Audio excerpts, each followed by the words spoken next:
মারছে আমরা ধরেন না দীর্ঘদিন ধরে একটা কেস চলতেছে বুঝছেন নেই কেসটা জানি চলে এই কেসটা আমার স্বামী বাড়িতে নাই আমার বাড়ির ভিতরে অত্যাচার জ্বালা যন্ত্রণা চলতে আছে বাড়ির ভিতরে পাশের বাড়ির একজন বিল্লাল আছে তো হ্যাঁ আমার আয়া দুদিন পর পর বাড়ির ভিতরে মারে তো আমার একবার ফাঁসে ঝুলাইয়া মারালাই তুলেছিল একবারে স্যার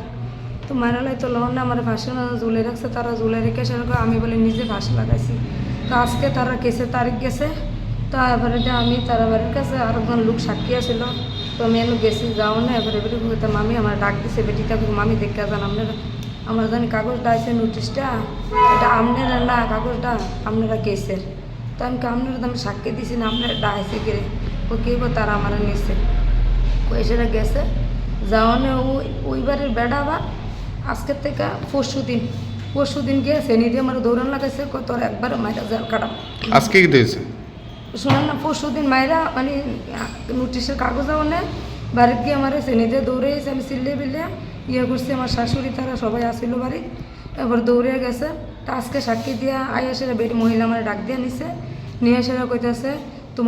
তোমার কেসের সাক্ষী এটা তো এবিটি জামাইয়ে সাক্ষী দিছে পাশের বাড়ি বিল্লাল মিয়া এবারটা আইসে আইয়াসেরা কয় ইয়া করছে তাই লেগে সাক্ষী দিতে দুদিন পরে যাবি আজ যা গেছো তো আবার যাবি তার দর সকলে মিলে একবারে মাইরা লাই তারপরে দিয়ে এবারটা হুমকি দিছে এবার 5,000 টাকা দিছে বেটির সাক্ষী দেওয়ার লেগে আমার সামনে টাকাটা দিছে আমি দেখছি 5,000 টাকা পাইয়ে সেটা তারা গিয়ে সাক্ষী দিছে আমার লাগে মিথ্যা আমার স্বামী বাড়িতে নাই মা বাবা নাই আমার কেউ নাই আমার 2টা বাচ্চা ছোটো ছোটো আমার মায়েরা গলা ধরে সিবাইতে শ্বাস বন্ধ করে কে মারছে বেটির জামাই ওই মহিলা যে মহিলা সাক্ষী দিছে মহিলার জামাইয়ের নাম বিল্লাল মিয়া কি করে বিলাল মিয়া না জাকির হোসেন বেটির স্বামীর নাম বেটির জামাই রাত্রে এমনি মাছটা চুরি করে এমনি বেটার পেশা এমনি কাজ টাজ করে না ডেয়ার খায় বেটা আমার দাঁড়ায় মুড়াইয়া এরকম মুগিতে আমার ফিটটা গলা সিবাতে ধরে রাখছে এবারে পরেতে আমি অজ্ঞানের মতন হয়ে গেছে আমি কিছু করতে পারতাম না পরে আমার মোবাইলটা কাইরা লয়ে গেছে কখনো মোবাইল তার হাতে বেটা বাচ্চা এবারে ওই বিল্লাল মিয়া আমি ধরতাম না তোর আমার যত টেহা লাগে আমার যাইব এবারে বলে টেহা দিব পাশের বাড়ির বিল্লালে বলছে ওর নামে কেস আছে দেখে ওরারে দিয়ে আমারে দিয়ে মার খাওয়াইছে আজকে আমার কেউ নাই বাড়ির স্বামীও নাই আমি গলার লাগে কথা বলতে পারি না দেখেন আমার কণ্ঠ সুর কেমন করছে চাপা দিয়ে ধরে রাখছে সিলেকশন করলাম আমার গলার ভিতরে কী আছে না এটা আপনারা বুঝবেন আমি স্যার কই যাবো তখন আমারগুলো বুঝতে পাই না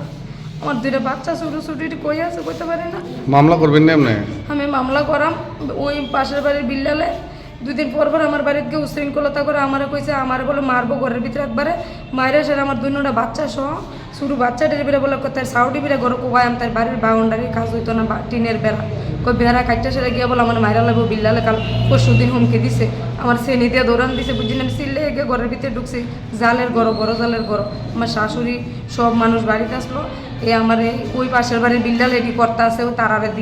তারারে টাকা দিয়ে সেটা সাক্ষী বানাইছে এবারটার কেসের এখন আমি বিল্লাল কি করে এমনিতে পাশের বাড়ি বিল্লাল কসাইগিরি করে মানে পোল্ট্রি কাটে কোন দলের সমর্থক জানেন নি জানি এতে কংগ্রেস পার্টি কংগ্রেস হ কোনখানে হয়েছে ঘটনাটা আমরা আর কেস চলতেছে এটা না ঘটনাটা কোনখানে হয়েছে 3 দিন এটা তেবাড়িয়া 4 নম্বর ওয়ার্ডে কি নাম আপনার আমার নাম পারিজা খাতুন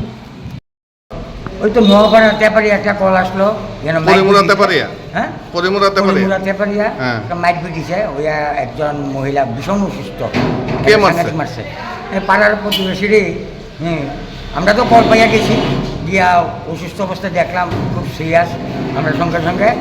বিশালগড় হসপিটালে পৌঁছে গেছি আপনারা কোন জায়গা থেকে উদ্ধার করছেন মহিলাটা আমরা বাড়ির থেকে উদ্ধার করছি বাড়ি থেকে উদ্ধার করছেন হ্যাঁ এর নাম হলো পারিজা খাতুন পারিজা খাতুন বয়স আনুমানিক 32 কোন জায়গাতে পৌঁছাইছেন এখন আমরা বিশালগড় গভর্নমেন্ট হসপিটালে পৌঁছে দিচ্ছি